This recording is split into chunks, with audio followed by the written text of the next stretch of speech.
ఈరోజు ఉదయం పూట మా ఇంట్లో స్పెషల్ డిష్తో మేము బ్రేక్ఫాస్ట్ చేస్తుండడం జరుగుతుంది. దీని పేరు సర్వప్ప, మరొక పేరు తపాల చెక్క.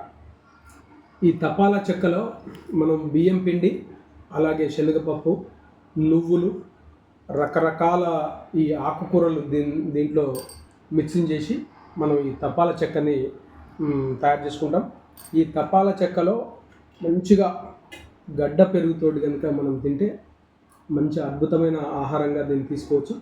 ముఖ్యంగా ఎదిగే పిల్లలకు ఈ ఆహారాన్ని కనుక మనం వారంలో 2-3 రోజులు కనుక అందిస్తే వాళ్ళు అద్భుతమైన ఆరోగ్యవంతులుగా, అద్భుతమైన శక్తివంతులుగా, మంచి కండర శక్తి, అలాగే బోన్ పవర్ ఉన్న పిల్లలుగా ఎదిగే అవకాశం ఉందనే విషయాన్ని తెలియజేసుకుంటూ, గ్రామీణ ప్రాంతాల్లో ముఖ్యంగా ప్రతి ఒక్కరు కూడా దీన్ని ఆహారంగా తీసుకుంటారు. ఆ రకంగా ఇది ఒక అద్భుతమైన ఆహారంగా పేర్కొనవచ్చును. ప్రతి ఒక్కరు కూడా దీన్ని వారి వారి దైనందిక ఆహార నియమాల్లో దీన్ని తీసుకొని మంచి ఆరోగ్యవంతులుగా తయారు కావాలని అందరికీ తెలియజేస్తుంది.